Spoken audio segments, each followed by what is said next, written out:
She actually had two cancellations. So she has one session this evening at 7. Okay. And so my thought is, after we finish here, we could. After we finish our talk, I asked Lydia if she would film us walking around the property, talking, conversing, you and your habits, so that I have what's called B-roll. Okay. So that when I put this together in a complete thing, we'll have an introduction, outtroduction of some B footage of us walking around the property and just kind of frame the thing. Frame the thing, just to have an intro, outro thing. And she said yes, and she also said that she would love to go to Hot Monk. That was my very thought. I wanted to invite you and Lydia. I said I want to take Lydia out with us to Hot Monk. No, that was I was just going to say that. Oh, perfect. Right now. Perfect. So before her 7 o'clock appointment or after? Before. So we'll do this, and then when we finish that, we'll do some B-roll in your habit, and then after that, we'll go to Hot Monk. Okay, that's perfect. Okay. It's exactly the kind of thing that I had in mind. Want the door open for air? I did. Yeah. Sí, ¿verdad? Okay. So I looked up because if I want to talk about that parable, I wanted to give the reference, to where it is in Matthew 22. Okay. Okay. These are Gravenstein apples that we got from. We were on a bike ride the other day. And we found the orchard. They're delicious. Apples and apples, and they were just falling and rotting on the ground. And if that's not a symbol of God's infinite creative nourishment, and then also a sort of neglect, it's so overabundant that we have to almost neglect some of the abundance because it's too much we don't have enough human power to collect all these apples and distribute them and everything. I was just like, wow. Okay. So. Delicious. So here we are. This is part C of our talk here, our conversation. And we're gonna bookend the conversation with one of the parables in Matthew, which is, as I understand it, on the topic of our accidental refusal of joy and refusal of bounty, God's infinite banquet. Yes, Alexis. I thought that after we discussed about how this series of books, 4 volumes, originated, and after in part B we discussed some of the themes that the gospel brings up, particularly in the light of our contemporary society and some of the kind of burning and anguishing questions that we ask ourselves about the meaning of life, we thought that then now, as a kind of concluding part, we would get a little bit more specific and talk about one specific passage in the book to kind of illustrate, if you would, my approach, my style, and how I find all this richness in the Word of God. And so I've selected a parable of Jesus, which it's actually not found in this volume 4, because as I said, volume 4 is the last 3 chapters, 26, 27, and 28. But this parable, which is very interesting because it's odd, it's really odd, and it's a challenge to interpretation, is found in chapter 22 of the Gospel of Matthew, verses 1 through 14. It's the very beginning of Matthew 22. And it's called the parable of the wedding feast. Oh, okay. It's the parable of the wedding feast. And that's an important kind of title because it already sets a certain joyous tone of celebration. And it isn't any old wedding feast. I'm not going to read the whole thing, but already in verse 2, the text says that the kingdom of heaven is similar to a king who celebrated the wedding banquet of his son. So this is, this is very exalted. It's not only a celebration, it's a wedding celebration, and not of any Tom, Dick, and Harry, but it's the son of the king. And obviously Jesus is saying the kingdom of heaven is like this. So obviously you read between the lines of the application, and obviously the king is God, and the son is Jesus, and so forth. So it's a kind of that's the key to the parable.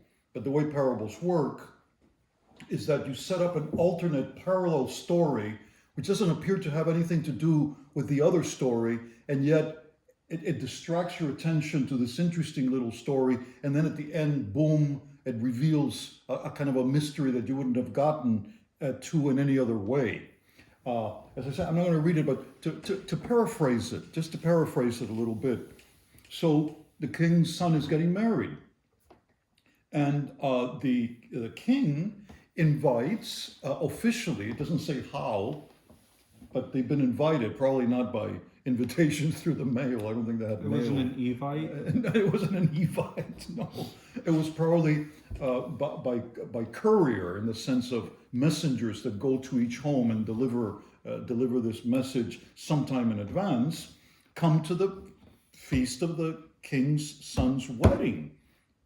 So this is one of the greatest days in the history of the kingdom, is the wedding, because obviously, just think sociologically, the son of the king marries, and that marriage will provide an heir, the continuity of the dynasty on the throne, and therefore the peace and cohesiveness and prosperity of the kingdom, etc., etc. So there's a lot going on here behind the scenes.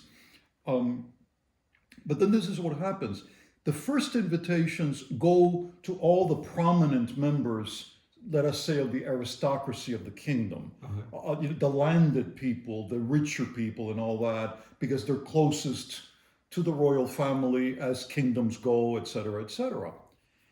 But what is funny then, apparently then, when the wedding is about to take place, the messengers are sent out again to tell people, come, come, everything is ready, and the wedding feast is taking place now. And then something curious happens.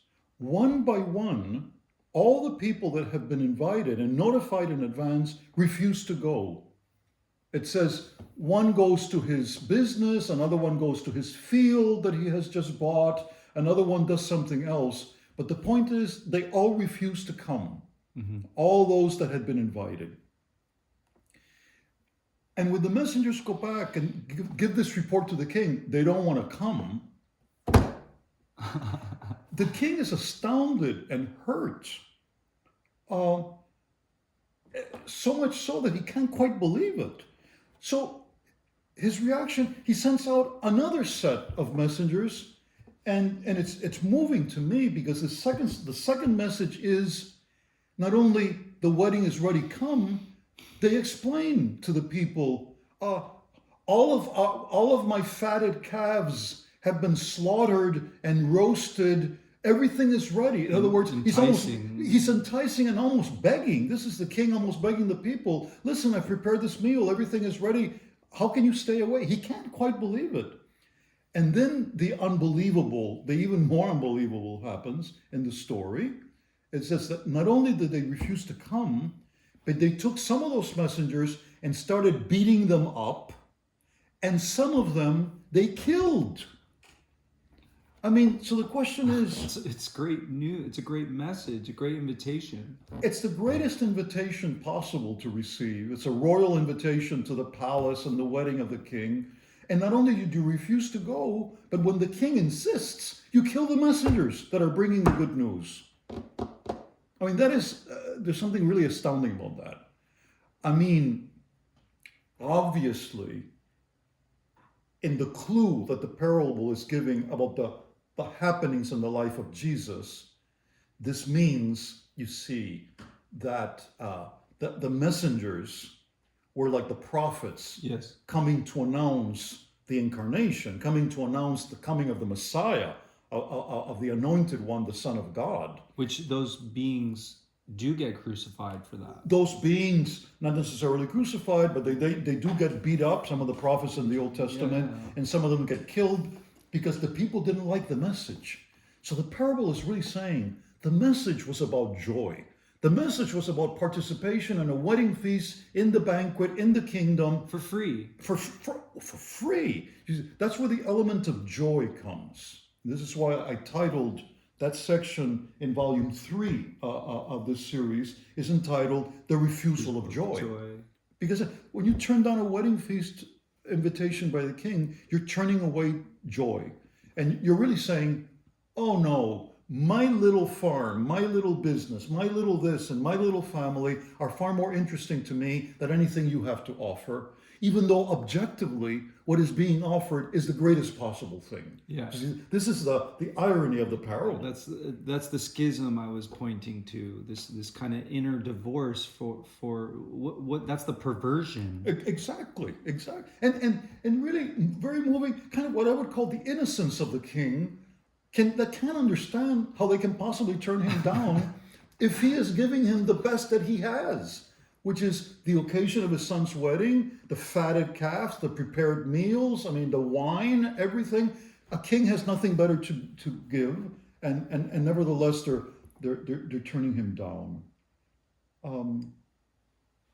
And then what happens is, though, how the king comes out winning ultimately is then after that refusal, he sends out a third set of messengers, and he says, "Oh yeah, they don't want to come, and everything is prepared." He says, "We are going to have a wedding feast because my son is getting married. So go out there into the streets and the byways and the plazas and the hovels, and bring in everybody that you find. Yeah. Bring in everybody that you find." And then, of course, they go eagerly, and the banquet hall is filled. See, there's a lot going on there too. So people do come. Well, the ones that weren't originally invited. So these are like the crowds of the street. These are not property owners. These are the unwashed. These are the unimportant people, quote unquote, the unimportant. But he is going to have a wedding feast. You see, and you see, all of that is symbolic. First of all, the ones who had a right to be invited, so to speak, because they were the landowners and so forth, they probably represent the Jewish people to whom the Messiah is sent, but they refuse to accept the Messiah. And then the other ones that do come, in other words, the unwashed, the people of the streets, the homeless, the poor, they get to participate in the wedding feast. And then according to that interpretation, it's like it's the non-Jews, what are called the Gentiles, who hadn't received any promises from God because they didn't have an Old Testament and because they didn't even know God. They benefit from the other crowd's refusal to come. So they receive the invitation in their place, and they come and share in the joy of the wedding feast and so forth. Now, that's sort of at the historical level of what happens in the life of Jesus.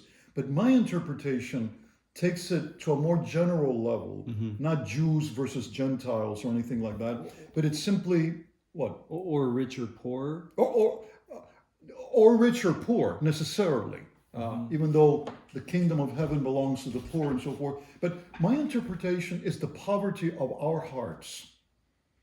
The fact that what is wrong with us, what you were saying before about the disconnect, what is wrong with us that we would turn our backs in the greatest possible promise of joy and celebration and delight and these wonderful foods, this nourishment and relationship to the king, being in the palace of the king and becoming a part of those who belong to the inner circle of the king's life, to turn that all of that in order to go back to our private little endeavors, each person in his own little corner, cultivating only his own garden in a very small souled sort of way, a very limited sort of way. Yeah.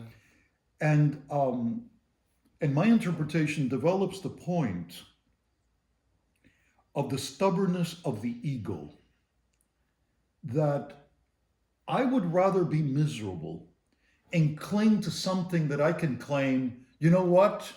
I did it all on my own. I am the product of my own self-creation. I am the one who worked hard to have this much money, to buy this piece of property, to do I. Self-justification. Well, justification, self-involvement. It's a kind of narcissism that the most interesting thing that I find about my life is my life. In other words, not the broader world or the society that I belong to or this kingdom that I belong to, or the fact that I'm being included, in this much greater celebration of the king, of the son of the king, but that I stay in my own little corner of creation and don't want to come out of there to commune with all others of the kingdom. It's a refusal of communion. It's a refusal.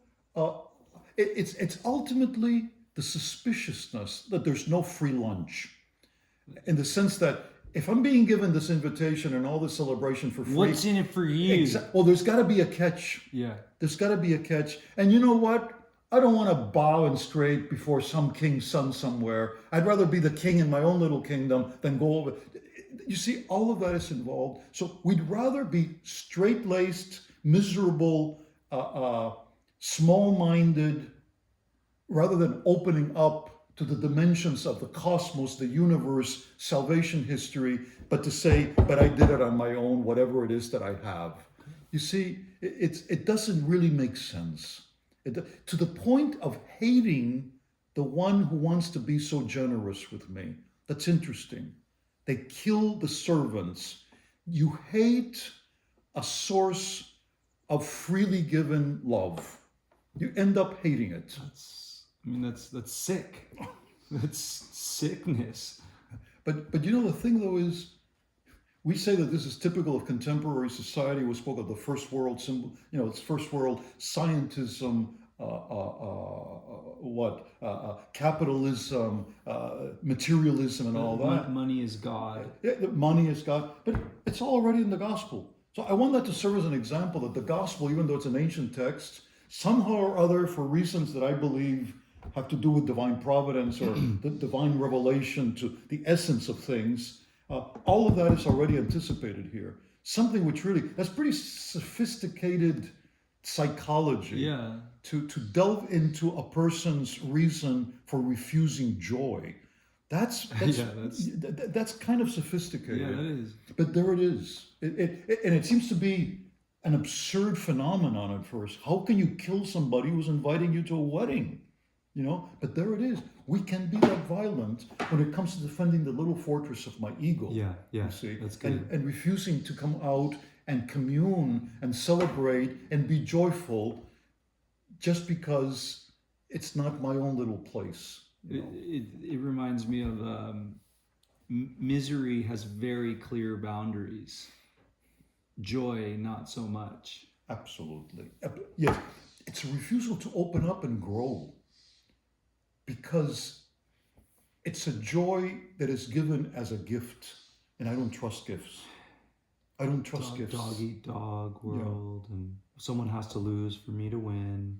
And I'd rather sit in front of my own little TV set, guzzling beer, than going to a king's wedding feast, because it's my living room and that's where I feel most comfortable. And they're probably going to have even more delicious free beer there. Well, can you imagine? Or whatever the equivalent would be. Yeah. And free. The thing is free. It's an invitation. Nothing is being asked except your presence. That's just and the capacity to celebrate. It's an incapacity to celebrate. It's an incapacity to celebrate. Yeah. And a refusal of it's like, because where are those beings if they're not present at this joy banquet? What are they doing? They're in some kind of disassociative state. That's correct. That's right. And yet they prefer that, because somehow misery is comfortable because I know it. Yeah, the comfortably numb. Yeah. And I think it has to do also, ego likes to define everything, self-identity, Exactly. purpose. I'm not controlling it. I'm only being included. I'm participating in something that I didn't create. And you're opening up to a power, a force greater than you, which could provoke that kind of cynical, pessimistic, like, what's this in it for you? And therefore, and so to speak of innocence, because I think it's important, you spoke of the innocence of God and of the king. Yeah. I think their refusal of joy is also innocent. Yeah. So perhaps not in how you're contextualizing the parable, but to contextualize it in this world is that, and we're filming this here at the Dreamlodge property, which is stewarded by Craig and Bethany and Aspen and Luna, the dog. And Craig, thank you for this, because he's always teaching me this, because I have a tendency to shame myself, to hate myself for my imperfections, my limitations of my character, and so on and on. And Craig has been a divine brother to give me the message, who, when I beat myself up in front of him or in our conversation, he always says, Flo, it's innocent.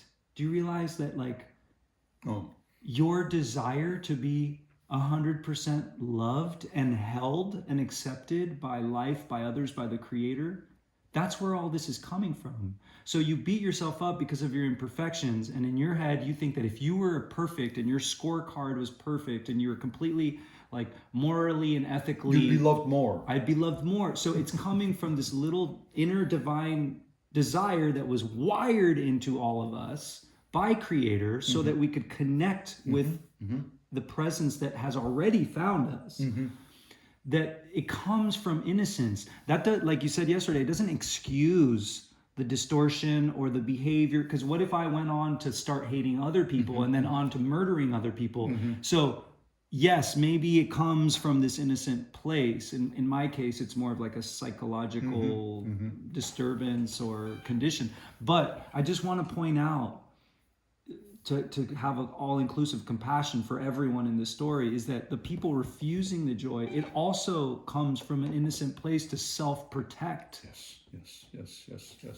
And I think that maybe to close this final thing here, I want to say this about parables in general, the use of parables, this one as an example, but parables in general, some of them don't finish in a very happy way. And actually, if you read this one to the end, it's not a very happy conclusion. So what happened? Well, in fact, now this would be another whole conversation, because the king takes a kind of revenge on the ones who refuse to come and burns their city, you see. Now that's shocking, because you want to say, what is that? Did the king think that they were innocent? Well, obviously not, and so forth. So parables are always shocking in one way or another. The parable of the prodigal son with his brother does not end well either, because the older brother refuses to go to the party that the brother, that the father wants to throw the younger brother. I'm not going to go because you never give a party for me, and I always stay at home. But he goes off, and he, with prostitutes, and he spends all your money, and then just because he comes back, you want to throw him a party. What about me? I've been the faithful one. That's how that parable ends. Right. It's very shocking, you see. Right. This one too. So I want to say something of why I think parables often end at a shocking note. And the reason is, I think parables are always full of hope. And to be that, they are therapeutic. This is Jesus telling a parable to a group of people, probably the very Jews that refused to accept him and his disciples. He's telling them this parable that ends in that shocking way of the king burning the city of those who didn't want to come, as a great warning. I think it's a wake-up call. This is not about the final judgment. This is about Jesus telling a powerful story to a group of people, hoping to persuade them to wake up to what they're doing wrong and to change their ways. Yeah. And to do that, as a wake-up call, you need very strong language. I don't think the king intends to burn their city. It's just within the parable, which is a symbolic story meant to communicate wisdom, meant to wake up the deeper soul into an insight to what it is doing wrong and its attitudes of heart. Yeah. And to do that, you really need to hit hard. Yeah. Through words. Through words. Yeah. So. And it reminds me of this idea that hell is a refusal of God, or a refusal of truth, a refusal of joy. And in that sense, we create hell. Yes. God doesn't pre-create hell for us, sees that we're wrong, creates us to test us. You didn't make it, go to hell. Go to hell. That is a very, I think it's perverse to think of it in that way. It's twisted. It's a human projection of what human justice would be like. We would behave that way, maybe, as human beings. I don't think God does. Yeah. We are given freedom by God through which we can create works of love or works of hatred and refusal. Yeah. We're free to do that. Yeah. But we create hell. Yeah. It seems to me. So what can God do? What can God do even in Christ? He can get inside of our head and reprogram us. Then we're robots. Then we're robots. Then we have no freedom. He can persuade. He can illustrate. He can make himself, he can seduce by his beauty, by the power of his love. He can seduce, and there's nothing more persuasive than beauty and love. Yeah. So it's like a child, clinging to something. No, I don't want to go. And so gently coming and opening the door. No, you can give me that knife. You don't play with knives, And so gently you open the child's hand and take the knife or the poison that he's about to drink out of his hand. Yeah. You see. Yeah. And to do that, you have to be persuasive and insistent and so forth. But I honestly think that that's the whole purpose of parables. Otherwise, why would he bother telling them? If Jesus bothers to tell a parable like that, is to persuade, not to proclaim condemnation. No, he's giving you a roadmap. He's painting a big picture to say, if you take this attitude and persist in it, these are the consequences. Your inner realms will catch fire. Exactly. So. Yeah. So this is a kind of a specific example of something of what I do with the text of the gospel. That's great. So you just line by line interpretation, commentary, dissecting. Yeah, that's why it takes so long, because I if we've taken all this to talk about one parable, expand that to 28 chapters, and you get 3,000 pages. All 4 volumes together are about 3,000 pages. Just. Yeah, it's well, I hope that this is just like the first version of this kind of conversation, because the reason, the intention, motivation for this was because I get to be Simeon's son, and it's a deep, that's a banquet in and of itself, and I often look around when we're communing, and I'm like, I wish other people were here to hear this stuff, because it's just so life affirming and nourishing. So I want to really encourage anyone that has been inspired or touched and moved by what we've been talking about today to buy these, to purchase, to get a hold of these books. There's 4 volumes, and it's just, talk about the living word. There's a lot of life in you, and there's a lot of life here, and guidance and inspiration. And I think a couple things I want to say about you is that when I say, my dad's a Catholic monk, he's a Trappist, and like, wait, what? How is that possible? How are you here? And so he has a very rich, his story is very rich. And there's a lot of life experience that isn't just on an intellectual level. He's gotten to go through all of these, experiences and initiations and joys and banquets and deep hardships where you've deeply needed to believe in the resurrection and your own resurrection, and together here we are on our path, pilgrims in paradise, enjoying the bounty that is here for us, this beautiful magical miracle of earth. And so to enjoy it as it is, but God's love is unconditional. So there's always a deeper invitation into even more unconditional love and the experience of that beauty, the power, the goodness, the wisdom. And so I just really want to thank you for the 37 years that it took you to doula these 4 volumes, and deeply honor you and thank you for sharing this with me.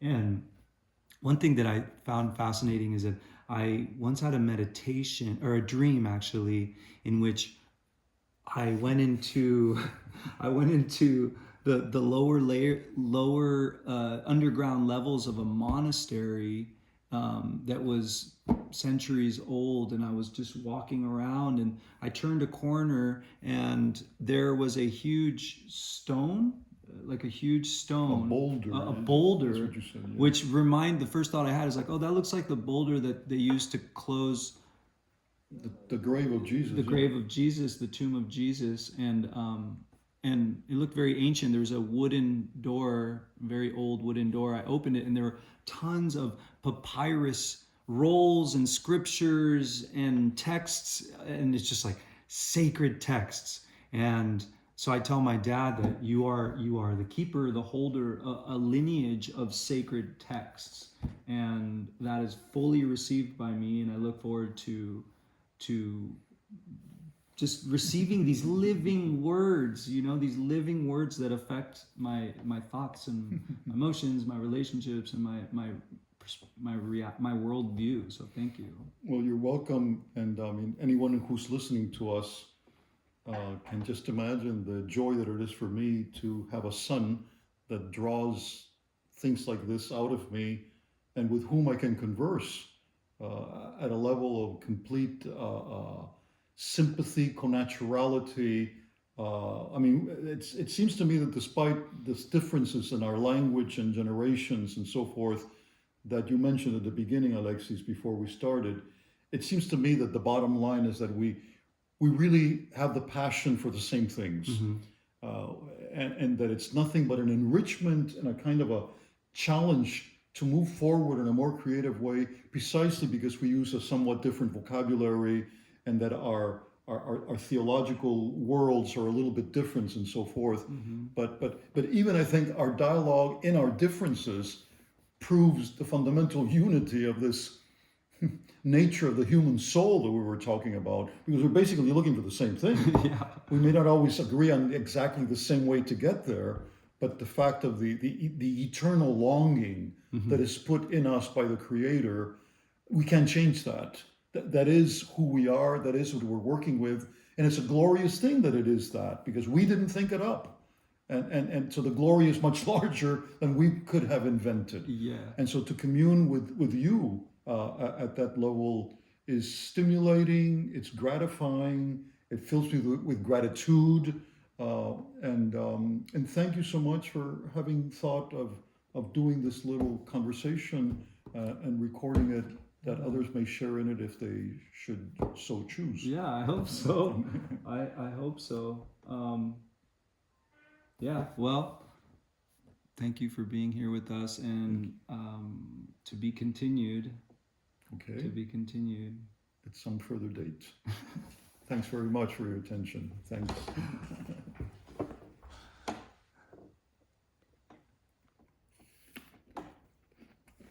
How long was that one? Half hour? 34 minutes. So we're talking 2 hours of filming. Huh? 2 hours of filming.